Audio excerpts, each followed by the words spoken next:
There's something that needs to be fixed in the upbringing of men.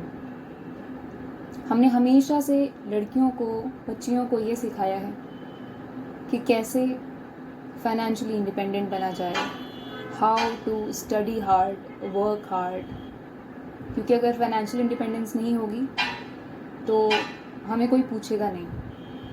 और if we are financially independent, अगर हम बहुत बड़ी post पे हैं तो हमें आगे बढ़ने से कोई नहीं रोक सकता. हमें मर्दों से कंधा मिलाने से कोई नहीं रोक सकता.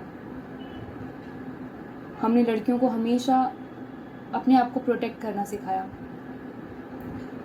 बट द थिंग इज़, इन सब चीज़ों से भी कुछ नहीं हो रहा है. हमने सब करके देख लिया. आपने, सोसाइटी ने हमें जो भी कुछ कहा, जो भी कुछ सिखाया, हमने एक एक चीज़ करी. बट द थिंग इज़, कुछ भी फ़र्क नहीं पड़ रहा है. I remember yesterday my parents were schooling my younger sister, who is actually a college student now, कि कहीं अकेले नहीं जाना है.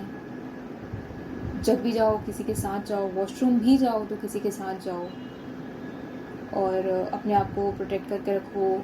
ज़्यादा हंसो मत, ज़्यादा बोलो मत, और जो भी चीज़ें जो हमें बचपन से सिखाई जाती हैं. And I am pretty sure कि every girl who is listening this, at least once in their life till now, उन्होंने एटलीस्ट एक बार तो ये चीज़ें सुनी ही होंगी, उनको ये चीज़ें सिखाई ही गई होंगी. बट इन सब चीज़ों से भी कोई फ़र्क नहीं पड़ रहा है. और मैंने कभी नहीं सोचा था कि ये चीज़ें कभी हमारे घर में इस तरह से ऐसे डिस्कस होंगी. ठीक है, पहले बताया जाता था, बट जिस इंटेंसिटी से और जिस लेवल से कल मेरे पेरेंट्स मेरी बहन को समझा रहे थे, and I was standing there and I was just numb. मैंने अपने मुंह से एक शब्द नहीं निकाला. मैं सुन रही थी, but I was just absorbing everything, कि कितना, मतलब माहौल कितना गंभीर हो गया. और अब एक्चुअली में ये सब सोच के घर से बाहर निकलने में डर लगता है, क्योंकि कुछ नहीं पता है, आपके साथ कभी भी कहीं पे भी किसी वक्त कुछ भी हो सकता है. दिन में, रात में, कोई भी हो, आपका रिलेटिव हो, आपके कॉन्फिडेंट हो, आपके सीनियर्स हों, दुश्मन हों, कोई फ़र्क नहीं पड़ता. आप किसी भी पोस्ट पर हो, भले ही आप एक स्मॉल वर्कर हो या फिर आप एक MP क्यों ना हो, if you are a woman, you are very much vulnerable of being raped. और मैं ये बहुत दावे के साथ कह सकती हूँ कि हर एक लड़की ने अपनी लाइफ में ये सब चीज़ें एक्सपीरियंस करी ही होंगी. I don't remember the exact age, but I guess I was 5 or 6 years old जब मैंने, जितना मुझे याद है, कि मेरे साथ कुछ छेड़छाड़ हुई थी.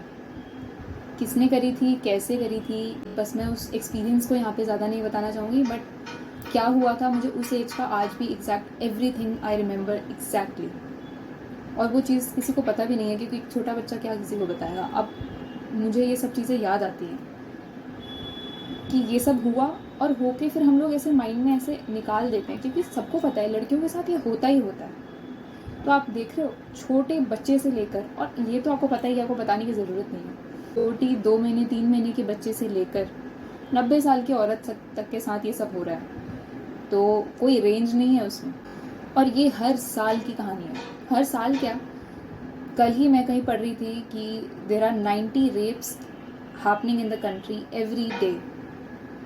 तो दीज आर तो रेप्स जो गेट हाईलाइटेड, लेकिन वैसे तो कितने रेप्स होते हैं जो पता भी नहीं चलते हमें कि हुए होंगे. हम पहुंच जाते हैं, मोमबत्ती लेके खड़े हो जाते हैं, पीस मार्च करते हैं, कुछ नहीं फ़र्क पड़ता उससे भी. सरकार खाली बैठी रहती है, कुछ नहीं करती. आपकी पुलिस कुछ नहीं करती. लॉ मेकर्स, निर्भया के टाइम पे पनिशमेंट्स तो स्ट्रिंजेंट हुई थी, कुछ फ़र्क पड़ा?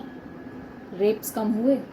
नहीं हुए, और ना ही होंगे. आप कैपिटल पनिशमेंट की बात करते हैं, आप कैपिटल पनिशमेंट दे दो, I am not against that, दो. लेकिन क्या 100 रेपिस्ट को आप फांसी दे दोगे, रेप्स ख़त्म हो जाएंगे? रेपिस्ट ख़त्म हो जाएंगे? नहीं. We need to reach at the root of this cause, जो in my opinion lies in the upbringing of man. और वो सुधार सकती है पेरेंटिंग एंड स्कूलिंग. स्कूल में भी मॉरल साइंस की क्लासेस तो बहुत लगी, लेकिन स्कूल लड़कों को मॉरल वैल्यूज़ नहीं सिखा पाया. So now it's high time that our parents, the society and schools focus on boys now. लड़कियों को थोड़ा साइड रख दो, थोड़ा सांस लेने दो. और मैं लड़कों से भी ना एक लास्ट ही बात बोलना चाहूँगी कि अपने एटीट्यूड में भी ना थोड़ा चेंज लेके आओ.